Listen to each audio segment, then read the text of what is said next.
इस्तेमाल कर सकते हो। नाल ही West Coast truck driving school Fresno वाले जिहड़े कि तुहानूं ट्रक का लाइसेंस लैण दे विच सहायता करते हैं। इतना दे नाल संपर्क करने के लिए कॉल करो अजीत अटवाल 559 374 45 41। इन्हां सारिਆਂ ਦਾ बहुत बहुत धन्यवाद। जेकर तुसीं या कोई होर कारोबार इस प्रोग्राम ਨੂੰ स्पॉन्सर करना चाहते हो तो संपर्क करो नंबर 408 722 7698 ਦੇ ਉੱਤੇ। ਗੱਲਬਾਤ ਦਾ ਸਿਲਸਿਲਾ ਮਿੰਟੋ ਜੀ ਸ਼ੁਰੂ ਕਰਦੇ। ਕਹਿੰਦੇ ਲੋਕ ਸਭਾ ਚੋਣਾਂ ਤੋਂ ਪਹਿਲਾਂ ਦਿੱਲੀ ਵਿੱਚ ਸਵਾਮੀਨਾਥਨ ਧਮਾਕਾ ਹੋਣ ਦੀ ਸੰਭਾਵਨਾ। ਬਿਲਕੁਲ ਸਵਾਮੀਨਾਥਨ ਕਮਿਸ਼ਨ ਦਾ ਧਮਾਕਾ ਸ਼ਾਇਦ ਹੋ ਸਕਦਾ, ਕਿਉਂਕਿ ਸਵਾਮੀਨਾਥਨ ਕਮਿਸ਼ਨ ਦੀਆਂ ਸਿਫਾਰਸ਼ਾਂ ਜਿਹੜੀਆਂ ਉਹਦਾ ਹਮੇਸ਼ਾ ਹੀ ਇੱਕ ਵਿਵਾਦ ਰਿਹਾ, ਇੱਕ ਮੰਗ ਰਹੀ ਹੈ। ਵਿਵਾਦ ਇਸ ਗੱਲੋਂ ਰਿਹਾ ਕਿਉਂਕਿ ਕੇਂਦਰ ਸਰਕਾਰ ਦਾਅਵਾ ਤੇ ਕਰ ਦਿੰਦੀ ਆ ਕਿ ਅਸੀਂ ਇਹ ਸਾਰਾ ਕੁਛ ਕਰਾਂਗੇ, ਅਸੀਂ ਸਾਰਾ ਕੁਛ ਕਰਦੇ ਪਏ ਹਾਂ। ਔਰ ਖਾਸ ਤੌਰ ਤੇ ਜਦੋਂ ਕੇਂਦਰ ਸਰਕਾਰ ਜਿਹੜੀ ਆ ਓਪੋਜੀਸ਼ਨ 'ਚ ਹੋਵੇ ਤਾਂ ਕੰਪੇਨ ਦੇ ਦੌਰਾਨ ਇਸ ਤਰ੍ਹਾਂ ਦਾ ਲੋਲੀਪੌਪ ਫੜਾ ਦਿੰਦੀ ਆ, ਪਰ ਜਦੋਂ ਸੱਤਾਧਾਰੀ ਹੁੰਦੇ ਆ ਉਦੋਂ ਨਾਲ ਦੀ ਨਾਲ ਇਹ ਚੀਜ਼ ਜਿਹੜੀ ਆ ਵਿਸਰ ਜਾਂਦੀ ਆ। ਤਾਂ ਹੁਣ ਦਿੱਲੀ ਸਰਕਾਰ ਜਿਹੜੀ ਯਾਨੀ ਅਰਵਿੰਦ ਕੇਜਰੀਵਾਲ ਦੀ ਸਰਕਾਰ ਆ, ਉਹਨਾਂ ਨੇ ਫੈਸਲਾ ਕਰ ਲਿਆ ਕਿ ਅਸੀਂ ਸਵਾਮੀਨਾਥਨ ਕਮਿਸ਼ਨ ਦੀਆਂ ਸਿਫਾਰਸ਼ਾਂ ਮੁਤਾਬਕ ਸਾਰੀ ਕੀਮਤ ਜਿਹੜੀ ਹੈ ਜਿਨਸਾਂ ਦੀ ਉਹ ਮਿਥਾਂਗੇ। ਤਾਂ ਇਹਦਾ ਭਾਵ ਇਹ ਆ ਕਿ ਕਣਕ ਦਾ ਮੁੱਲ ਜਿਹੜਾ ਕਰੀਬ ਆ ਉਹ 2616 ਰੁਪਈਏ ਤੇ ਝੋਨੇ ਦਾ ਮੁੱਲ ਲਗਭਗ 2667 ਰੁਪਈਏ ਫੀ ਕੁਇੰਟਲ ਹੋ ਜਾਊਗਾ। ਇਹ ਇੱਕ ਬਹੁਤ ਵੱਡੀ ਗੱਲ ਆ। ਹਾਲਾਂਕਿ ਇਹ ਚੀਜ਼ ਜਿਹੜੀ ਆ ਉਹ ਜ਼ਰੂਰ ਨੋਟ ਕਰਨ ਵਾਲੀ ਆ ਕਿ ਦਿੱਲੀ ਦੇ ਵਿੱਚ ਜਾਂ ਦਿੱਲੀ ਦੇ ਬਾਹਰੀ ਇਲਾਕੇ ਦੇ ਵਿੱਚ ਕਿਸਾਨਾਂ ਦੀ ਗਿਣਤੀ ਬੜੀ ਘੱਟ ਆ। ਮੇਰੇ ਖਿਆਲ ਦੇ ਨਾਲ ਲਗਭਗ 20,000 ਦੇ ਕਰੀਬ ਆ। ਤਾਂ ਬਹੁਤੇ ਕਿਸਾਨ ਤੇ ਇਸ ਦਾਇਰੇ 'ਚ ਨਹੀਂ ਆਉਣਗੇ, ਪਰ ਇਸ ਬਹਾਨੇ ਮੰਨ ਲਓ ਜੇ ਇਹ ਸਾਰਾ ਕੁਛ ਕਰ ਦਿੰਦੇ ਆ, ਜਿੱਦਾਂ ਜਿਨ੍ਹਾਂ ਨੇ ਕੈਲਕੂਲੇਸ਼ਨ ਵੀ ਕੀਤੀ ਆ ਯਾਨੀ ਗਣਿਤ ਵੀ ਕੀਤੀ ਆ ਕਿ ਲਗਭਗ ਸਾਡਾ 96,000 ਕਰੋੜ ਰੁਪਈਏ ਦਾ ਜਿਹੜਾ ਐਕਸਟਰਾ ਬਰਡਨ ਪੈਣਾ, ਮਤਲਬ ਸਾਡੇ ਖਜ਼ਾਨੇ ਤੇ ਜਿਹੜਾ ਵਾਧੂ ਬੋਝ ਆ ਉਹ ਲਗਭਗ 96 ਕਰੋੜ ਪਊਗਾ। ਤਾਂ ਤੁਸੀਂ ਆਪ ਹੀ ਗਿਣਤੀ ਲਾ ਲਓ ਕਿ ਕਿੰਨੇ ਕੁ ਕਿਸਾਨ ਹੋਣਗੇ ਜਿਨ੍ਹਾਂ ਨੂੰ ਇਹ ਕੀਮਤ ਦੇ ਕੇ, ਜਿਣਸ ਦੀ ਇਹ ਕੀਮਤ ਦੇ ਕੇ ਸਿਰਫ 100 ਕਰੋੜ ਰੁਪਈਆ ਜਿਹੜਾ ਉਹ ਖਜ਼ਾਨੇ ਤੇ ਐਕਸਟਰਾ ਬੋਝ ਪਊਗਾ।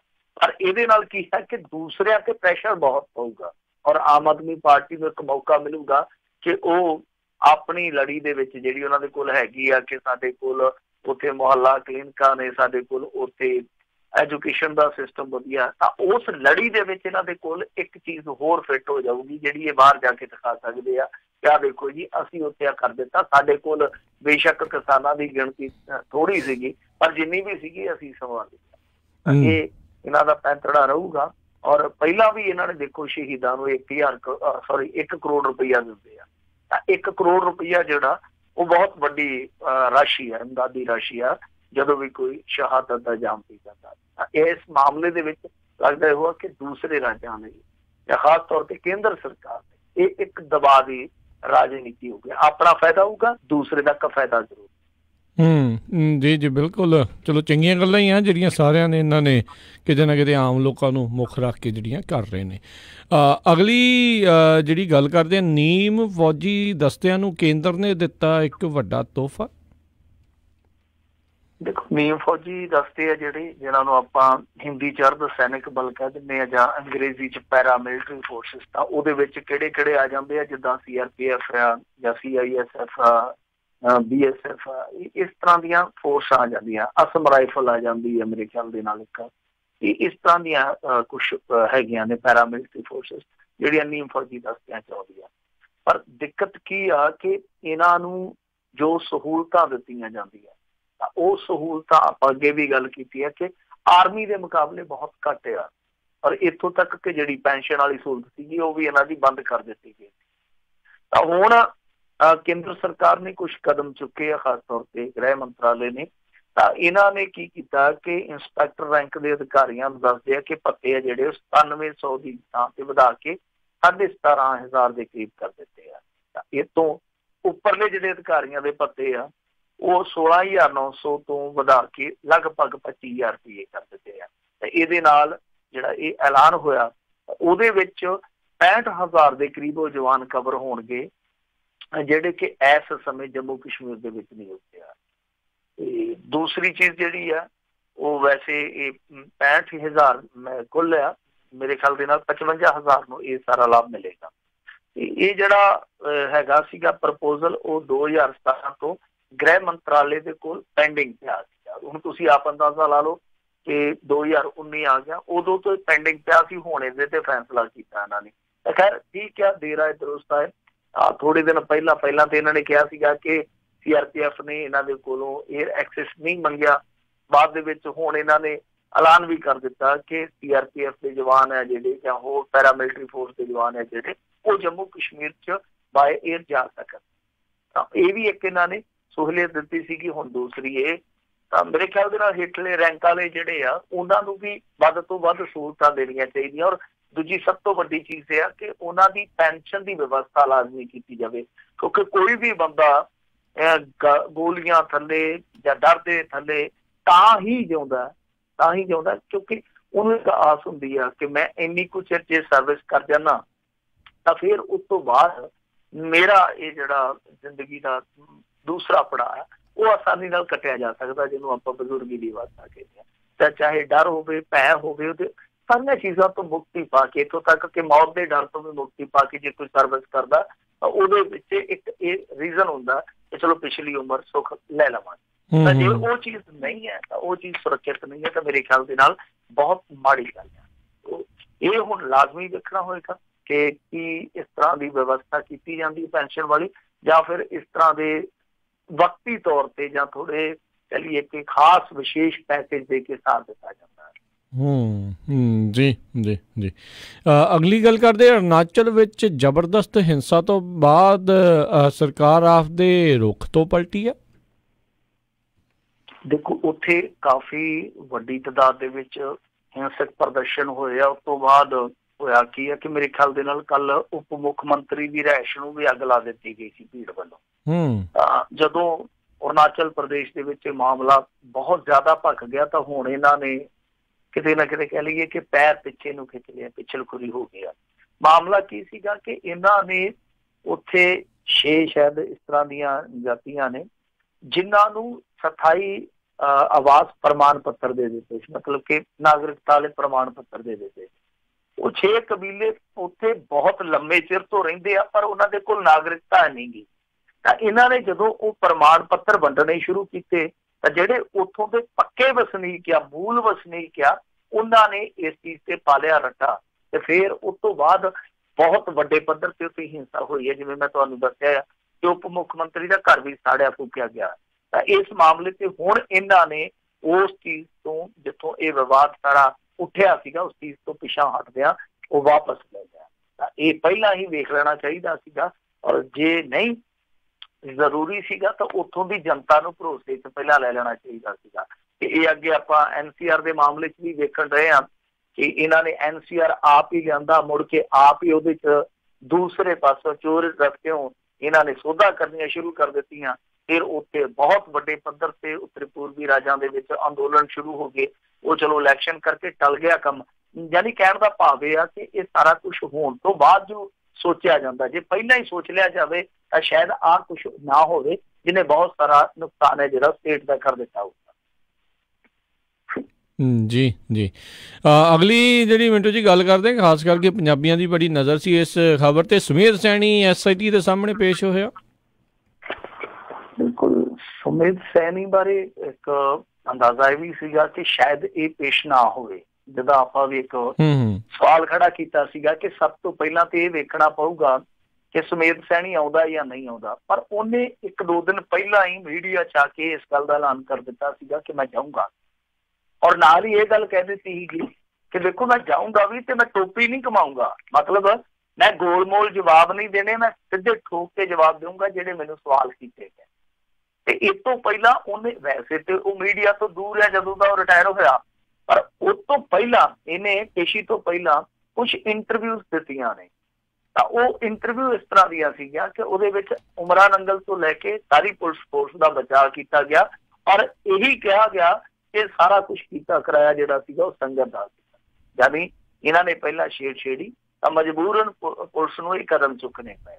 ਤਾਂ ਇਹ ਸਾਰਾ ਕੁਝ ਜਿਹੜਾ ਸੀਗਾ ਇੱਕ ਤਰ੍ਹਾਂ ਨਾਲ ਕਹਿ ਲਈਏ ਕਿ ਪੁਲਿਸ ਨੂੰ ਆਪਣੇ ਹੱਕ 'ਚ ਖਿਲਾਰਨ ਲਈ ਜਾਂ ਆਪਣੇ ਹੱਕ 'ਚ ਇੱਕ ਲਹਿਰ ਬਣਾਉਣ ਵਾਸਤੇ ਉਹਨੇ ਇਹ ਸਾਰਾ ਕੁਝ ਕੀਤਾ, ਪ੍ਰੈਸ ਦੇ ਵਿੱਚ ਆਇਆ। ਪਰ ਉਹ ਗੱਲ ਨਹੀਂ ਬਣੀ, ਕੋਈ ਬਹੁਤਾ ਉਹਦਾ ਅਸਰ ਨਹੀਂ ਹੋਇਆ ਜਿੰਨੀਆਂ ਕੋਈ ਇੰਟਰਵਿਊ ਦਿੱਤੀਆਂ, ਨਹੀਂ ਤਾਂ ਆਮ ਤੌਰ ਤੇ ਮੀਡੀਆ ਤੋਂ ਪਾਸੇ ਰਹਿੰਦਾ। ਖੈਰ ਫਿਰ ਅੱਜ ਇਹਦੀ ਪੇਸ਼ੀ ਹੋਈ ਆ। ਹੁਣ ਦੇਖੋ ਸਵਾਲ ਉੱਤੇ ਕੀ ਪੁੱਛੇ ਗਏ ਆ, ਜਵਾਬ ਉੱਤੇ ਕੀ ਦਿੱਤੇ ਗਏ ਆ, ਇਹ ਤੇ ਗੱਲਾਂ ਹੁਣ ਛਣ ਕੇ ਬਾਹਰ ਆਉਣਗੀਆਂ। ਪਰ ਇਹਦੀ ਪੇਸ਼ੀ ਹੋ ਜਾਣ ਦਾ ਮਤਲਬ ਇਹ ਆ ਕਿ ਇਸ ਤੋਂ ਬਾਅਦ ਅਗਲੀ ਵਾਰੀ ਫਿਰ ਪ੍ਰਕਾਸ਼ ਸਿੰਘ ਬਾਦਲ ਹੋਰਾਂ ਦੀ ਆ ਸਕਦੀ, ਕਿਉਂਕਿ ਇੱਕ ਦੋ ਚੀਜ਼ਾਂ ਜਿਹੜੀਆਂ ਨੇ ਉਹ ਸਾਫ਼ ਹੋਈਆਂ, ਜਿੱਦਾਂ ਬੰਦੂਕ ਦਾ ਬਰਾਮਦ ਹੋ ਜਾਣਾ, ਉਸ ਵਕੀਲ ਦਾ ਜਿਹਦੇ ਘਰੋਂ ਗੋਲੀ ਚਲਾਈ ਗਈ ਆ ਉਹਦੀ ਸੁਖਬੀਰ ਬਾਦਲ ਨਾਲ ਨੇੜਤਾ, ਫਿਰ ਸਿੱਧੇ ਤੌਰ ਤੇ ਸੁਮੇਧ ਸੈਣੀ ਵੱਲੋਂ 2-3 ਗੱਲਾਂ ਦਾ ਜ਼ਿਕਰ ਕਰਨਾ ਜੋ ਇਸ਼ਾਰਾ ਕਰਦੇ ਆ ਇਹ ਇੱਕ ਸਾਬਕਾ MLA ਕੋਟਕਪੂਰੇ ਦਾ ਔਰ ਇੱਕ ਇਹਨਾਂ ਦਾ ਜਿਹੜਾ ਕੋਈ ਪਰਸਨਲ ਆਪਣਾ ਜਿਹੜਾ ਅਸਿਸਟੈਂਟ ਵਗੈਰਾ ਕੋਈ ਹੁੰਦਾ ਸਟਾਫ ਦੇ ਵਿੱਚੋਂ ਉਹ ਅਫਸਰ, ਇਹ ਸਾਰੇ ਹੀ ਰਾਬਤੇ ਵਿੱਚ ਕੀਤਾ। ਯਾਨੀ ਇਹ ਜਿਹੜੇ 4-5 ਬੰਦੇ ਆ, ਮੁੱਖ ਤੌਰ ਤੇ 4-5 ਬੰਦੇ ਸ਼ੁਰੂ ਤੋਂ ਹੀ ਇਸ ਐਪੀਸੋਡ ਦੇ ਵਿੱਚ ਕਿਤੇ ਨਾ ਕਿਤੇ ਸਾਡੇ ਗਾਏ ਵਗਾਏ ਆਮਣੇ ਸਾਹਮਣੇ ਆਉਂਦੇ ਰਹਿੰਦੇ ਆ, ਤਾਂ ਇਹਨਾਂ ਤੋਂ ਦੁਬਾਰਾ ਪੁੱਛਗਿੱਛ ਹੋ ਸਕਦੀ। ਸੁਮੇਧ ਸੈਣੀ ਦਾ ਚੱਕਰ ਇਹ ਆ ਕਿ ਸੁਮੇਧ ਸੈਣੀ ਨੂੰ ਹਾਈ ਕੋਰਟ ਤੋਂ ਮਿਲੀ ਆ ਰਾਹਤ। ਸੁਮੇਧ ਸੈਣੀ ਨੂੰ ਸਿੱਧਾ ਗ੍ਰਿਫਤਾਰ ਨਹੀਂ ਕਰ ਸਕਦੀ, ਉਹਨੂੰ ਗ੍ਰਿਫਤਾਰ ਕਰਨ ਵਾਸਤੇ ਇੱਕ ਜ਼ਰਾ ਜੀ ਗੱਲ ਆ ਕਿ ਸੁਮੇਧ ਸੈਣੀ ਇਸੇ ਕਰਕੇ ਖੁੱਲ ਕੇ ਆਇਆ ਕਿਉਂਕਿ ਉਹਨੂੰ ਪਤਾ ਸੀਗਾ ਕਿ ਅਦਾਲਤ ਦੀ ਪ੍ਰੋਟੈਕਸ਼ਨ ਮੇਰੇ ਕੋਲ ਹੈ। ਤਾਂ ਹੁਣ ਇਹ ਦੇਖਣਾ ਹੋਏਗਾ ਕਿ ਜੋ ਪੁੱਛਗਿੱਛ ਹੋਈ ਆ ਉਹ ਤੋਂ ਅਗਲਾ ਨੰਬਰ ਹੈ ਜਿਹੜਾ ਕਿਹਦਾ ਆਉਂਦਾ। ਨੰਬਰ ਜ਼ਰੂਰ ਲੱਗੇਗਾ, ਇਹ ਗੱਲ ਤੈਅ ਆ। ਹੁਣ ਲੱਗਦਾ ਕਿਹਦਾ ਉਹ ਬਾਅਦ ਦੀ ਗੱਲ ਆ, ਪਰ ਅਗਲੀ ਅਰੈਸਟ ਕਿਹਦੀ ਹੁੰਦੀ ਆ ਇਹ ਉਹ ਤੋਂ ਵੀ ਅਗਲੀ ਗੱਲ ਆ, ਇਹ ਉਹ ਤੋਂ ਵੀ ਵੱਡੀ ਗੱਲ ਆ। ਜੀ ਜੀ ਜੀ ਅਗਲੀ ਮਿੰਟੂ ਜੀ ਗੱਲ ਕਰਦੇ, ਕਹਿੰਦੇ ਨਵਜੋਤ ਸਿੱਧੂ ਤੇ ਰੰਧਾਵਾ ਨੇ ਮਜੀਠੀਆ ਦੇ ਪੁਰਖਿਆਂ ਦੇ ਪਾਜ ਖੋਲ੍ਹੇ। ਇਹ ਕਈ ਵਾਰੀ ਅਜਿਹੀਆਂ ਗੱਲਾਂ ਜਿਹੜੀਆਂ ਹੋ ਚੁੱਕੀਆਂ ਨੇ। ਤੁਹਾਡੀ ਆਵਾਜ਼ ਟੁੱਟ ਗਈ ਮਾੜਾ ਜਿਹਾ ਜੀ। ਮੈਂ ਪੁੱਛ ਰਿਹਾ ਸੀਗਾ ਵੀ ਨਵਜੋਤ ਸਿੱਧੂ ਤੇ ਰੰਧਾਵਾ ਹੋਣਾ ਨੇ ਮਜੀਠੀਆ ਦੇ ਪੁਰਖਿਆਂ ਦੇ ਜਿਹੜੇ ਪਾਜ ਖੋਲ੍ਹੇ ਆ, ਇਸ ਤੋਂ ਪਹਿਲਾਂ ਵੀ ਬਹੁਤ ਜਿਹੜੀਆਂ ਇੱਦਾਂ ਦੀਆਂ ਗੱਲਾਂ ਆਉਂਦੀਆਂ ਰਹੀਆਂ ਨੇ। ਦੇਖੋ ਬਿਲਕੁਲ, ਇਹ ਤੇ ਮੇਰੇ ਖਿਆਲ ਦੇ ਨਾਲ ਪੰਜਾਬ ਦੇ ਹਰੇਕ ਬੰਦੇ ਨੂੰ ਕਿਸੇ ਦਾ ਪਤਾ ਹੀ ਆ। ਅਰੂੜ ਸਿੰਘ ਦਾ, ਸੁੰਦਰ ਸਿੰਘ ਮਜੀਠੀਏ ਦਾ ਸਾਰਾ ਕਿੱਸਾ ਜਿਹੜਾ ਤਕਰੀਬਨ ਹਰੇਕ ਬੰਦੇ ਦੇ ਕੋਲ ਹੈਗਾ। ਇਹ ਚੱਕਰ ਕੀ ਆ ਕਿ ਰੌਲਾ ਗਦਾਰ ਖੇਡਣ ਵਾਲਾ, ਉਹ ਉਹਨਾਂ ਨੂੰ ਗਦਾਰ ਕਹਿੰਦੇ ਆ, ਉਹਨਾਂ ਨੂੰ ਗਦਾਰ ਕਹਿੰਦੇ ਆ ਭਾਵੇਂ ਕਿ ਨਵਜੋਤ ਸਿੱਧੂ ਨੂੰ ਇਹ ਖਿੱਚੀ ਫਿਰਦੇ ਆ, ਇਹ ਪਾਕਿਸਤਾਨ ਨੂੰ ਗਦਾਰ ਕਿਉਂ ਨਹੀਂ ਕਹਿੰਦਾ, ਇਮਰਾਨ ਖਾਨ ਨੂੰ ਗਦਾਰ ਕਿਉਂ ਨਹੀਂ ਕਹਿੰਦਾ, ਫਲਾਣੇ ਨੂੰ ਦੁਸ਼ਮਣ ਕਿਉਂ ਨਹੀਂ ਕਹਿੰਦਾ, ਟਮਕਾਣੇ ਨੂੰ ਇਸ ਤਰ੍ਹਾਂ ਨਹੀਂ ਕਹਿੰਦਾ। ਯਾਨੀ ਅਕਾਲੀ ਜਿਹੜੇ ਆ ਨਵਜੋਤ ਸਿੱਧੂ ਤੇ ਨਿਸ਼ਾਨਾ ਕੱਸ ਰਹੇ, ਉਹ ਸਾਫ਼ ਤੌਰ ਤੇ ਬਿਕਰਮ ਮਜੀਠੀਆ। ਔਰ ਦੂਜੀ ਚੀਜ਼ ਤੁਸੀਂ ਸਾਰਿਆਂ ਨੇ ਇੱਕ ਨੋਟ ਕੀਤੀ ਹੋਣੀ ਆ ਕਿ ਸਦਨ ਦੇ ਵਿੱਚ ਨਾ ਤੇ ਵੱਡਾ ਬਾਦਲ ਜਾਂਦਾ, ਉਹਦੀ ਸਿਹਤ ਹੀ ਇੰਨੀ ਹੈ ਨਹੀਂ ਕਿ ਉਹ ਜਾ ਕੇ ਉੱਥੇ ਲਲਕਰੇ ਮਾਰ ਸਕੇ, ਉਹਦੇ ਪੋਲੀਆਂ ਗੱਲਾਂ ਕਰਨ ਵਾਲਾ, ਪੋਲੀਆਂ ਖੇਡੀਆਂ ਅਮਲੀਆਂ ਕਰਨ ਵਾਲਾ। ਤਾਂ ਦੂਸਰੇ ਪਾਸੇ ਸੁਖਬੀਰ ਸਿੰਘ ਬਾਦਲ ਨੂੰ ਤਲਬ ਕੀਤਾ ਹੋਇਆ ਕਮੇਟੀ ਨੇ। ਅੱਜ ਅਖੀਰਲੇ ਦਿਨ ਗਿਆ ਸੁਖਬੀਰ ਸਿੰਘ ਬਾਦਲ, ਪਹਿਲਾਂ ਗਿਆ ਹੀ ਨਹੀਂ ਆ। ਜੇ ਗਿਆ ਤਾਂ ਮੇਰੇ ਖਿਆਲ ਦੇ ਅੰਦਰ ਜਾ ਕੇ ਪ੍ਰੇਮ ਚ ਨਹੀਂ ਆਇਆ ਕਿਸੇ ਤੋਂ। ਤਾਂ ਖੈਰ ਜਿੰਨਾ ਵੀ ਕੰਮਕਾਰ ਜਿਹੜਾ ਵਿਰੋਧੀ ਧਿਰ ਦਾ ਸਾਂਭਿਆ ਅਕਾਲੀ ਦਲ ਵੱਲੋਂ, ਉਹ ਸਾਂਭਿਆ ਬਿਕਰਮ ਮਜੀਠੀਆ ਨੇ।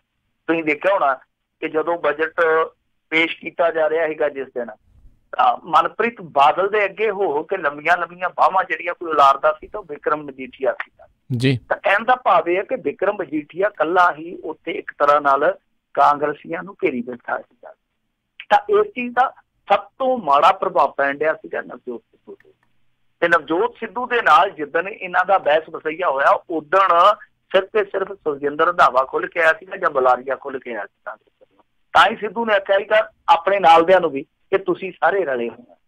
ਤਾਂ ਹੁਣ ਸੁਖਜਿੰਦਰ ਰੰਧਾਵਾ ਹੀ ਨਵਜੋਤ ਸਿੱਧੂ ਨਾਲ ਖੁੱਲ ਕੇ ਆਇਆ। ਇਹਨਾਂ ਨੇ ਕੁਛ ਪੁਸਤਕਾਂ ਦੇ ਹਵਾਲੇ ਦਿੱਤੇ ਆ, ਕੁਛ ਇਤਿਹਾਸਕ ਪੱਤਰ ਪੜ੍ਹੇ ਆ, ਜਿਨ੍ਹਾਂ ਰਾਹੀਂ ਦੋਸ਼ ਲਾਇਆ ਕਿ ਇਹਨਾਂ ਦਾ ਜਿਹੜਾ ਪੁਰਖਾ ਸੀਗਾ ਸੁੰਦਰ ਸਿੰਘ ਮਜੀਠੀਆ, ਉਹ ਅੰਗਰੇਜ਼ਾਂ ਦਾ ਪਿੱਠੂ ਸੀਗਾ। ਯਾਨੀ ਜਿੰਨੇ ਸੁਤੰਤਰਤਾ ਦੇ ਸੈਨਾਨੀ ਸੀਗੇ ਉਹਨਾਂ ਦੀ ਮੁਖਾਲਫਤ ਕਰਦਾ ਸੀਗਾ। ਇੱਥੋਂ ਤੱਕ ਕਿ ਅੰਗਰੇਜ਼ਾਂ ਨੇ ਇਹਨੂੰ ਜਾਇਦਾਦ ਦਿੱਤੀ ਸੀਗੀ ਗੋਰਖਪੁਰ ਦੇ ਵਿੱਚ, ਯੂਪੀ ਦੇ ਵਿੱਚ, ਉਹਦੀ ਜਾਂਚ ਪੜਤਾਲ ਦੀ ਮੰਗ ਕੀਤੀ ਆ।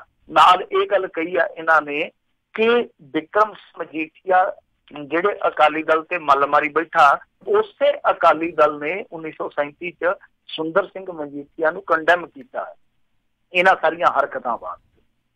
ਇਹ ਸਾਰਾ ਜਿਹੜਾ ਅੱਜ ਚਿੱਠਾ ਇਹਨਾਂ ਨੇ ਫਰੋਲਿਆ, ਉਸ ਤੋਂ ਬਾਅਦ ਬਿਕਰਮ ਮਜੀਠੀਆ ਨੇ ਤੇ ਇਹੋ ਗੱਲ ਆਖੀ ਆ ਕਿ ਮੇਰੇ ਪਰਿਵਾਰ ਤੇ ਨਿਸ਼ਾਨਾ ਲਾ ਕੇ ਇਹ ਮੇਰਾ ਮੂੰਹ ਬੰਦ ਕਰਵਾਉਣਾ ਚਾਹੁੰਦੇ ਆ, ਪਰ ਮੈਂ ਲੋਕਾਂ ਦੇ ਮੁੱਦੇ ਚੁੱਕਦਾ ਰਹੂੰਗਾ। ਸੋ ਇਹ ਸਾਰੇ ਇਤਿਹਾਸਕ ਹਵਾਲੇ ਦਿੱਤੇ ਗਏ। ਪਰ ਦੇਖੋ ਇਹ ਚੀਜ਼ ਜਿਹੜੀ ਆ ਉਹ ਆਪਣੇ ਪੱਖ ਤੋਂ ਸਹੀ ਆ, ਔਰ ਕਦੇ ਵੀ ਸੁੰਦਰ ਸਿੰਘ ਮਜੀਠੀਆ ਵਾਲੇ ਕੰਮ ਨੂੰ ਵਿਕਰਮ ਮਜੀਠੀਆ ਜਿਹੜਾ ਜਸਟੀਫਾਈਡ ਨਹੀਂ ਕਰ ਸਕੇਗਾ। ਹਾਂ, ਇਹਨਾਂ ਦੇ ਕੋਲ ਵੀ ਹਵਾਲੇ ਹੈਗੇ, ਕੁਛ ਕਿਤਾਬਾਂ ਲਿਖੀਆਂ ਜਾਂ ਲਿਖਵਾਈਆਂ ਗਈਆਂ ਜਿਨ੍ਹਾਂ ਦੇ ਹਵਾਲੇ ਹੋ ਸਕਦਾ ਆਉਣ ਵਾਲੇ ਦਿਨਾਂ 'ਚ ਤੁਹਾਨੂੰ ਪੜ੍ਹ ਕੇ ਸੁਣਾ ਦਿੱਤੇ ਜਾਣ ਜਾਂ ਲੋਕਾਂ ਦੇ ਵਿੱਚ ਰੱਖ ਦਿੱਤੇ ਜਾਣ। ਉਹ ਹੈਗੀਆਂ ਕਿਤਾਬਾਂ, ਲਿਖਵਾਈਆਂ ਜਾਂਦੀਆਂ ਨੇ ਕਿਤਾਬਾਂ, ਕਈ ਵਾਰ ਲਿਖੀਆਂ ਜਾਂਦੀਆਂ ਨੇ, ਉਹ ਸਾਰਾ ਹੈਗਾ। ਪਰ ਦੂਜਾ ਇੱਕ ਸੱਚ ਹੋਰ ਵੀ ਆ, ਜੇ ਇਤਿਹਾਸ ਨੂੰ ਫਰੋਲੀਏ, ਮੈਂ ਹਮੇਸ਼ਾ ਇੱਕ ਗੱਲ ਕਹਿੰਦਾ ਕਿ ਇਤਿਹਾਸ ਬੜਾ ਬੇਰਹਿਮ ਆ। ਜਦੋਂ ਕਾਂਗਰਸੀ ਇਸ ਤਰ੍ਹਾਂ ਦੀਆਂ ਗੱਲਾਂ ਕਰਦੇ, ਕਾਂਗਰਸੀ ਇਤਿਹਾਸ ਦੇ ਉਸ ਹਿੱਸੇ ਨੂੰ ਕਿਉਂ ਨਹੀਂ ਚੁੱਕਦੇ ਕਿ ਮਹੰਤਾਂ ਨੂੰ ਕਾਂਗਰਸ ਅਸਿੱਧੇ ਰੂਪ ਦੇ ਵਿੱਚ ਉਦੋਂ ਸ਼ਾਇਦ ਨਹੀਂ ਦਿੰਦੀ ਰਹੀ, ਜਿਹੜੇ ਮਹੰਤ ਕਾਬਲ ਸੀਗੇ ਜਿੱਥੋਂ ਸਾਰਾ ਕੁਛ ਚੱਲਦਾ। ਜੇ ਇਤਿਹਾਸ ਨੂੰ ਫਰੋਲੀਏ ਤਾਂ ਬਹੁਤ ਸਾਰੀਆਂ ਚੀਜ਼ਾਂ ਨਿਕਲਣਗੀਆਂ। ਹੋ ਸਕਦਾ ਇਤਿਹਾਸ ਦੀ ਫੋਲਾ ਫੋਲੀ ਅੱਗੇ ਹੋਵੇ, ਪਰ ਸਭ ਤੋਂ ਵੱਡੀ ਗੱਲ ਤੇ ਇਹ ਆ, ਇਹਨਾਂ ਨੇ ਆਖਿਆ ਕਿ ਜਿੰਨਾ ਚਿਰ ਵਿਕਰਮ ਮਜੀਠੀਆ ਮਾਫੀ ਨਹੀਂ ਮੰਗਦਾ ਉਦੋਂ ਤੱਕ ਅਸੀਂ ਬੋਲਣ ਨਹੀਂ ਦੇਵਾਂਗੇ ਸਦਨ ਦੇ ਵਿੱਚ। ਤੇ ਫਿਰ ਤੇ ਸਭ ਤੋਂ ਵੱਡਾ ਸਵਾਲ ਇਹ ਆ ਕਿ ਜਿਹੜਾ ਸਿੱਖਾਂ ਦਾ ਐਡਾ ਵੱਡਾ ਨਰਸੰਹਾਰ ਕੀਤਾ, ਐਡਾ ਵੱਡਾ ਕਤਲੇਆਮ ਕੀਤਾ, ਉਹਦੇ ਲਈ ਵੀ ਕਾਂਗਰਸ ਨੂੰ ਘੱਟੋ ਘੱਟ ਇਸ ਤੋਂ ਮਾਫੀ ਮੰਗਣੀ ਚਾਹੀਦੀ ਇੱਕ ਵਾਰੀ ਸਦਨ 'ਚ। ਜੀ ਜੀ ਜੀ। ਅਗਲੀ ਜਿਹੜੀ ਗੱਲ ਕਰਦੇ, DGP ਕਹਿੰਦੇ ਬਣਨ ਦੇ ਸੁਪਨੇ ਹੋਏ ਚੂਰ ਚੂਰ, ਸੁਪਰੀਮ ਕੋਰਟ ਵੀ ਨੇ ਵੀ ਨਾ ਪਾਈ ਜਿਹੜੀ ਆ ਮੁਸਤਫਾ ਦੀ ਝੋਲੀ। ਖੈਰ ਦੇਖੋ, ਇਹ ਗਏ ਸੀ ਕਿ ਮੁਸਤਫਾ ਸੁਪਰੀਮ ਕੋਰਟ ਦੇ ਵਿੱਚ, ਸੁਪਰੀਮ ਕੋਰਟ ਨੇ ਆਖਿਆ ਕਿ ਭਾਈ ਤੁਹਾਡੀ ਅਰਜ਼ੀ ਇੱਥੋਂ ਰੱਦ ਕਰਦੇ ਆ, ਤੇ ਤੁਸੀਂ ਜੇ ਜਾਣਾ ਤੇ ਫਿਰ ਤੁਹਾਨੂੰ ਹਾਈ ਕੋਰਟ 'ਚ ਪਹਿਲਾਂ ਜਾਣਾ ਪੈਣਾ, ਕਿਉਂਕਿ ਕਹਿੰਦੇ ਆ ਕਿ ਤੁਸੀਂ ਹਾਈ ਕੋਰਟ ਰਸਤੇ 'ਚ ਹੀ ਛੱਡ ਆਏ ਹੋ, ਸਿੱਧਾ ਸੁਪਰੀਮ ਕੋਰਟ 'ਚ ਐਂਟਰੀ ਮਾਰੀ ਆ, ਤਾਂ ਪਹਿਲਾਂ ਤੁਸੀਂ ਉੱਥੇ ਜਾਓ, ਉੱਥੇ ਜਾ ਕੇ ਪੇਸ਼ ਹੋ ਕੇ ਆਪਣੀਆਂ ਦਲੀਲਾਂ ਦਿਓ, ਫਿਰ ਬਾਅਦ ਦੇ ਵਿੱਚ ਦੇਖਾਂਗੇ। ਤਾਂ ਕੁੱਲ ਮਿਲਾ ਕੇ ਇਹਨਾਂ ਦੀ ਜਿਹੜੀ ਸੁਪਰੀਮ ਕੋਰਟ ਦੇ ਵਿੱਚ ਕੋਸ਼ਿਸ਼ ਸੀਗੀ ਉਹ ਇੱਕ ਵਾਰੀ ਤੇ ਗਈ ਆ ਨਿਹਫਲ। ਹੁਣ ਹਾਈ ਕੋਰਟ ਦੇ ਵਿੱਚ ਜਾ ਕੇ ਕੀ ਕਰਦੇ ਆ ਫਿਰ ਬਾਅਦ ਦੀ ਗੱਲ ਆ। ਮਾਮਲਾ ਤੁਹਾਨੂੰ ਸਭ ਨੂੰ ਪਤਾ ਹੀ ਆ ਕਿ ਦਿਨਕਰ ਗੁਪਤਾ ਨੂੰ DGP ਬਣਾ ਦਿੱਤਾ ਗਿਆ ਸੀਗਾ। ਮੁਸਤਫਾ ਦਾ ਰੋਸਾ ਇਹ ਸੀਗਾ ਕਿ ਮੇਰੀ ਸੀਨੀਅਰਟੀ ਵੀ ਬਣਦੀ ਸੀ, ਮੇਰਾ ਕੈਰੀਅਰ ਹੈ ਜਿਹੜਾ ਉਹ ਵੀ ਬੇਦਾਗ ਸੀਗਾ, ਯਾਨੀ ਹਰ ਪੱਖ ਤੋਂ ਮੈਂ ਕਾਬਲ ਸੀਗਾ, ਯੋਗਤਾ ਰੱਖਦਾ ਸੀਗਾ। ਪਰ UPSC ਦੇ ਵਿੱਚ ਕੁਛ ਗਲਤ ਹੋਇਆ, ਜਿਨ੍ਹਾਂ ਨੇ ਪਹਿਲੇ ਪੱਤਰ ਦੇ ਵਿੱਚ ਮੇਰਾ ਨਾਂ ਜਿਹੜਾ ਉਹ ਸ਼ਾਮਲ ਕੀਤਾ ਸੀ, ਪਰ ਜਿਹੜਾ ਦੂਸਰਾ ਪੱਤਰ ਜਾਰੀ ਹੋਇਆ ਉਹਦੇ ਵਿੱਚੋਂ ਨਾਂ ਕੱਟ ਦਿੱਤਾ ਗਿਆ, ਯਾਨੀ ਸਿੱਧੇ ਤੌਰ ਤੇ UPSC ਤੇ ਸਵਾਲ ਚੁੱਕੇ ਸੀਗੇ। ਤਾਂ ਹੁਣ ਦੇਖਣਾ ਹੀ ਹੋਏਗਾ ਕਿ ਦੁਬਾਰਾ ਇਹ ਹਾਈਕੋਰਟ 'ਚ ਆਉਂਦੇ ਆ ਜਾਂ ਨਹੀਂ ਆਉਂਦੇ। ਪਰ ਇੱਕ ਵਾਰੀ ਇਹਨਾਂ ਦਾ ਦਿਲ ਜਿਹੜਾ ਉਦੋਂ ਟੁੱਟ ਗਿਆ ਜਦੋਂ DGP ਨਹੀਂ ਬਣੇ, ਤੇ ਮੇਰੇ ਖਿਆਲ ਦੇ ਨਾਲ ਦੂਜੀ ਵਾਰੀ ਦਿਲ ਜਿਹੜਾ ਅੱਜ ਸੁਪਰੀਮ ਕੋਰਟ ਨੇ ਤੋੜ ਦਿੱਤਾ।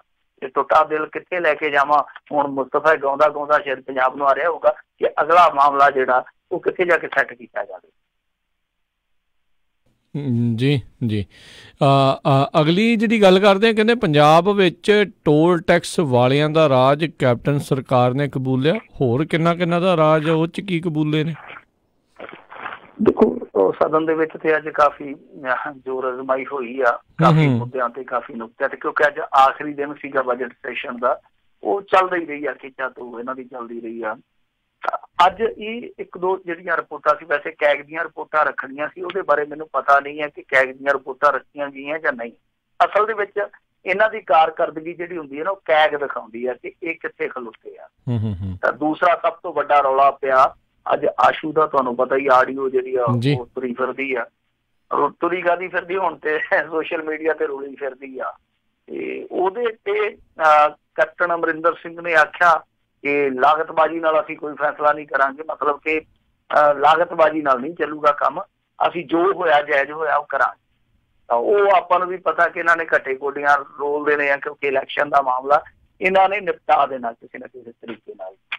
ਫਿਰ ਇਹਨਾਂ ਨੇ ਮੁੱਦਾ ਚੁੱਕਿਆ ਸੀਗਾ ਜੋ ਅੰਮ੍ਰਿਤਸਰ ਦੇ ਵਿੱਚ ਰੇਲ ਥੱਲੇ ਆਏ ਸੀਗੇ ਲੋਕ, ਤਾਂ ਉਹਦੇ ਤੇ ਕੈਪਟਨ ਅਮਰਿੰਦਰ ਸਿੰਘ ਅੱਗੇ ਇਹਨਾਂ ਨੂੰ ਪੈ ਖਲੋਤਾ, ਕਹਿੰਦਾ ਕਿ ਜਿਹੜੀਆਂ ਔਰਬਿਟ ਦੇ ਥੱਲੇ ਦੇ ਕੇ ਤੁਸੀਂ ਜਾਨਾਂ ਲਈਆਂ, ਉਹਨਾਂ ਨੂੰ ਕਿੰਨਿਆਂ ਨੂੰ ਨੌਕਰੀਆਂ ਦਿੱਤੀਆਂ ਤੁਸੀਂ? ਕਿਉਂਕਿ ਇਹਨਾਂ ਨੇ ਹਰੇਕ ਜੀ ਨੂੰ ਆਖਿਆ ਸੀਗਾ ਨੌਕਰੀ ਦੇਵਾਂਗੇ। ਕੈਪਟਨ ਅਮਰਿੰਦਰ ਸਿੰਘ ਅੱਗੋਂ ਟੋਪੀ ਘੁਮਾ ਗਿਆ ਇਹਨਾਂ ਤੇ। ਖੈਰ, ਇਹ ਸਾਰੀਆਂ ਚੀਜ਼ਾਂ ਜਿਹੜੀਆਂ ਚੱਲਦੀਆਂ ਰਹੀਆਂ, ਪਰ ਇਹ ਇੱਕ ਐਸਾ ਮੁੱਦਾ ਸਾਹਮਣੇ ਆਇਆ ਜਿਹੜਾ ਕਿ ਹਰੇਕ ਪੰਜਾਬੀ ਦੇ ਨਾਲ ਜੁੜਿਆ, ਕਿਉਂਕਿ ਸੜਕੀ ਸਫ਼ਰ ਦੇ ਦੌਰਾਨ ਕਿਤੇ ਨਾ ਕਿਤੇ ਟੋਲ ਦੇ ਨਾਲ ਵਾਬਸਤਾ ਜਿਹੜੇ ਲੋਕ ਹੁੰਦੇ ਆ। ਤਾਂ ਟੋਲ ਦੇ ਮਾਮਲੇ 'ਚ ਕੀ ਸੀਗਾ ਕਿ ਇਹਨਾਂ ਨੇ ਇੱਕ ਕਮੇਟੀ ਬਣਾਈ ਸੀ, ਇਹਨਾਂ ਦੀ ਆਪਣੀ ਸਬ ਕਮੇਟੀ ਸੀਗੀ ਵਿਧਾਇਕਾਂ ਦੀ। ਉਹਨੇ ਜਿਹੜੀ ਰਿਪੋਰਟ ਪੇਸ਼ ਕੀਤੀ ਆ ਉਹ ਹੈਰਾਨ ਕਰਦੀ ਆ।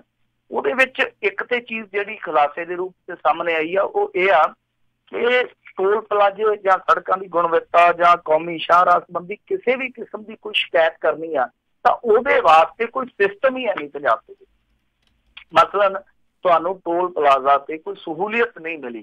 ਮਤਲਬ ਤੁਸੀਂ ਟੋਲ ਲੈ ਲਿਆ, ਟੋਲ ਦੇਤਾ, ਉਹਨਾਂ ਨੂੰ ਪੇ ਕਰ ਦਿੱਤਾ, ਪਰ ਜੋ ਉਹਨਾਂ ਨੂੰ ਦੇਣੀ ਚਾਹੀਦੀ ਹੈ ਸਹੂਲੀਅਤ ਉਹ ਨਹੀਂ ਦੇ ਰਹੇ। ਚਾਹੇ ਉਹ ਸੜਕ ਦੇ ਵਿੱਚ ਕੋਈ ਕਮੀ ਹੈ, ਚਾਹੇ ਕੋਈ ਵਾਸ਼ਰੂਮ ਨਹੀਂ ਦੇ ਰਹੇ, ਚਾਹੇ ਕੋਈ ਟੋ ਕਰਨ ਵਾਸਤੇ ਵਿਵਸਥਾ ਨਹੀਂ ਹੈ, ਜਾਂ ਡੰਗਰ ਵਗੈਰਾ ਜਿਹੜੇ ਉਹ ਫਿਰਦੇ ਆ, ਤਾਂ ਤੁਸੀਂ ਉਹਦੀ ਸ਼ਿਕਾਇਤ ਕਰਨੀ ਆ ਤੇ ਤੁਹਾਡੇ ਕੋਲ ਕੋਈ ਆਪਸ਼ਨ ਨਹੀਂ ਹੈ, ਤੁਹਾਡੇ ਕੋਲ ਕੋਈ ਬਦਲ ਨਹੀਂ ਹੈ, ਤੁਹਾਡੇ ਕੋਲ ਕੋਈ ਪਲੇਟਫਾਰਮ ਨਹੀਂ ਹੈ ਜਿੱਥੇ ਜਾ ਕੇ ਤੁਸੀਂ ਉਹ ਸ਼ਿਕਾਇਤ ਜਿਹੜੀ ਹੈ ਦਰਜ ਕਰਵਾ ਸਕਦੇ।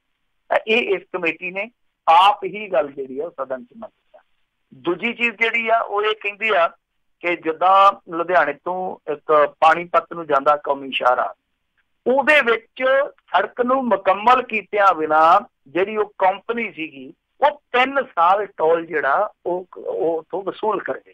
ਤੁਸੀਂ ਆਪ ਅੰਦਾਜ਼ਾ ਲਾ ਲਓ ਕਿ ਸੜਕ ਪੂਰੀ ਨਹੀਂ ਕੀਤੀ, ਪਰ ਬਾਵਜੂਦ ਇਸ ਤੇ 3 ਸਾਲ ਕੰਪਨੀ ਜਿਹੜੀ ਆ ਉਹ ਉੱਥੇ ਲੁੱਟਮਾਰ ਕਰ ਗਈ। ਤਾਂ ਇਸ ਤੋਂ ਇਲਾਵਾ ਜਿੱਦਾਂ ਆਪਾਂ ਲੁਧਿਆਣੇ ਤੋਂ ਜਾਈਏ ਸੰਗਰੂਰ ਨੂੰ, ਤਾਂ ਰਸਤੇ ਦੇ ਵਿੱਚ ਧੂਰੀ ਪੈਂਦਾ, ਉੱਥੇ ਟੋਲ ਪਲਾਜ਼ੇ ਤੇ ਮੀਂਹ ਆ ਜਿਹੜਾ ਮੀਂਹ ਦਾ ਪਾਣੀ ਖੜ ਜਾਂਦਾ, ਤਾਂ ਲੋਕਾਂ ਦੀਆਂ ਸਮੱਸਿਆਵਾਂ ਉੱਥੇ ਵੀ ਕਈ ਕਿਸਮ ਦੀਆਂ। ਸੋ ਇਹ ਸਾਰੀਆਂ ਚੀਜ਼ਾਂ ਜਿਹੜੀਆਂ ਉਹ ਇਹਨਾਂ ਦੀ ਕਮੇਟੀ ਨੇ ਆਪ ਲੱਭ ਕੇ ਤੇ ਆਪ ਸਦਨ 'ਚ ਰੱਖੀਆਂ। ਹੁਣ ਦੇਖਣ ਵਾਲੀ ਗੱਲ ਇਹ ਹੋਊਗੀ ਕਿ ਇਹਦੇ ਤੇ ਕੀ ਦਬਾਅ ਪਾਇਆ ਜਾਂਦਾ, ਜੋ ਹਾਈਵੇ ਅਥਾਰਟੀ ਹੈ ਉਹਦੇ ਤੇ ਕੀ ਦਬਾਅ ਪਾਇਆ ਜਾਂਦਾ, ਕੀ ਬਦਲਾਅ ਕੀਤੇ ਜਾਂਦੇ ਆ। ਪਰ ਟੋਲ ਦਾ ਮਸਲਾ ਜਿਹੜਾ ਉਹ ਇੱਥੇ ਬਹੁਤ ਜ਼ਿਆਦਾ ਗੰਭੀਰ ਮਸਲਾ, ਕਿਉਂਕਿ ਕੋਈ ਸੁਣਵਾਈ ਨਹੀਂ ਹੈ।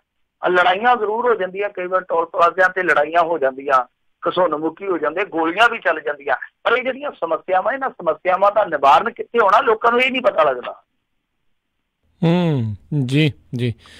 ਅਗਲੀ ਜਿਹੜੀ ਗੱਲ ਕਰਦੇ ਹਾਂ, ਬੇਅਦਬੀ ਕਾਂਡ ਦੇ ਵਿੱਚ 5 ਡੇਰਾ ਪ੍ਰੇਮੀਆਂ ਦੀਆਂ ਜ਼ਮਾਨਤ ਅਰਜ਼ੀਆਂ ਰੱਦ। ਇਹ ਜਿਹੜੀ ਬੇਅਦਬੀ ਸੀਗੀ ਰਾਮਪੁਰਾ ਫੂਲ ਦੇ ਗੁਰੂਸਰ ਪਿੰਡ ਦੇ ਵਿੱਚ ਹੋਈ ਸੀਗੀ।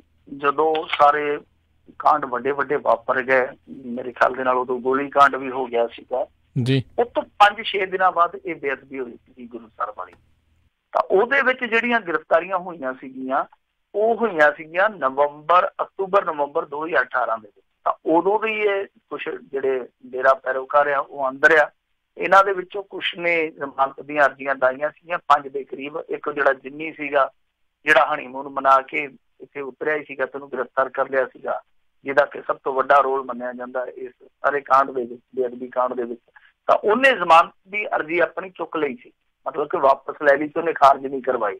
ਇਹ ਅਧਿਕਾਰ ਹੁੰਦਾ ਕਿ ਮੰਨ ਲਓ ਤੁਸੀਂ ਜ਼ਮਾਨਤ ਦੀ ਅਰਜ਼ੀ ਲਾਈ ਹੈ ਤਾਂ ਵਿਦਡਰਾਅ ਕਰ ਸਕਦੇ ਹੋ। ਤਾਂ ਦੂਸਰੇ ਜਿਹੜੇ 5 ਸੀਗੇ ਉਹਨਾਂ ਦੀਆਂ ਜ਼ਮਾਨਤ ਦੀਆਂ ਅਰਜ਼ੀਆਂ ਜਿਹੜੀਆਂ ਉਹ ਅੱਜ ਰੱਦ ਕਰ ਦਿੱਤੀਆਂ ਗਈਆਂ। ਹੁਣ ਦੇਖਣਾ ਇਹ ਹੋਊਗਾ ਕਿ ਇਹ ਜਿਹੜੀ ਬਠਿੰਡੇ ਦੀ ਅਦਾਲਤ ਨੇ ਅਰਜ਼ੀਆਂ ਦੀ ਕੀਤੀ ਹੈ ਰੱਦਗੀ, ਕੀ ਇਹ ਜਿਹੜੇ ਆ ਉਹ ਅਪਰ ਕੋਰਟ ਦੇ ਵਿੱਚ ਜਾਂਦੇ ਆ ਡੇਰਾ ਪ੍ਰੇਮੀ? ਜੇ ਜਾਂਦੇ ਆ ਤਾਂ ਅਪਰ ਕੋਰਟ ਉੱਤੇ ਜ਼ਮਾਨਤਾਂ ਦਾ ਕੀ ਫੈਸਲਾ ਲੈਂਦੀ ਆ? ਜੇ ਜ਼ਮਾਨਤਾਂ ਇਹਨਾਂ ਦੀਆਂ ਹੁੰਦੀਆਂ ਤਾਂ ਫਿਰ ਕਿੰਨਿਆਂ ਦੀਆਂ ਹੁੰਦੀਆਂ ਜਾਂ ਸਾਰਿਆਂ ਦੀਆਂ ਹੁੰਦੀਆਂ, ਦੇਖਣਾ ਹੋਏਗਾ। ਸੋ ਕਾਫੀ ਲੰਮੀ ਹਿਰਾਸਤ ਦੀ ਇਹਨਾਂ ਦੀ ਹੋ ਗਈ ਹੈ ਮਿਆਦ। ਤਾਂ ਮੈਨੂੰ ਲੱਗਦਾ ਕਿ ਉਤਲੀ ਕੋਰਟ ਦੇ ਵਿੱਚ ਜਾ ਕੇ ਇਹਨਾਂ ਦੀਆਂ ਜ਼ਮਾਨਤਾਂ ਦਾ ਫੈਸਲਾ ਹੋਊਗਾ। ਇਟਲੀ ਅਦਾਲਤ ਨੇ ਤੇ ਇਹਨਾਂ ਨੂੰ ਸਿਰ ਫੇਰ ਦਿੱਤਾ। ਜੀ। ਤੇ ਮਿੰਟੂ ਜੀ, ਬਹੁਤ ਬਹੁਤ ਤੁਹਾਡਾ ਧੰਨਵਾਦ, ਤੁਸੀਂ ਸਾਡੇ ਨਾਲ ਜੁੜੇ ਇਹਨਾਂ ਖਬਰਾਂ ਬਾਰੇ ਜਾਣਕਾਰੀ ਦਿੱਤੀਆਂ। ਅਗਲੀ ਵਾਰ ਤੱਕ ਲਈ ਬੜੀ ਮਿਹਰਬਾਨੀ। ਪਿਆਰ ਭਰੀ ਸਤਿ ਸ਼੍ਰੀ ਅਕਾਲ ਜੀ। ਸਤਿ ਸ਼੍ਰੀ ਅਕਾਲ ਜੀ। ਤੇ ਸਰੋਤਿਓ, ਇੱਥੇ ਹੀ ਸਾਡਾ ਅੱਜ ਦਾ ਇਹ ਪ੍ਰੋਗਰਾਮ ਖਬਰ ਤੇ ਨਜ਼ਰ ਸਮਾਪਤ ਹੈ। ਮਿਲਦੇ ਹਾਂ ਅਗਲੀ ਵਾਰ, ਉਦੋਂ ਤੱਕ ਲਈ ਮੇਰੇ ਵੱਲੋਂ ਵੀ ਪਿਆਰ ਭਰੀ ਨਿੱਘੀ ਸਤਿ ਸ਼੍ਰੀ ਅਕਾਲ ਜੀ। ਉਹਦੇ ਵਾਸਤੇ ਰਹੋ, ਹੱਸਦੇ ਖੇਲਦੇ ਰਹੋ, ਸੁਣਦੇ ਰਹੋ ਪੰਜਾਬੀ ਰੇਡੀਓ USA।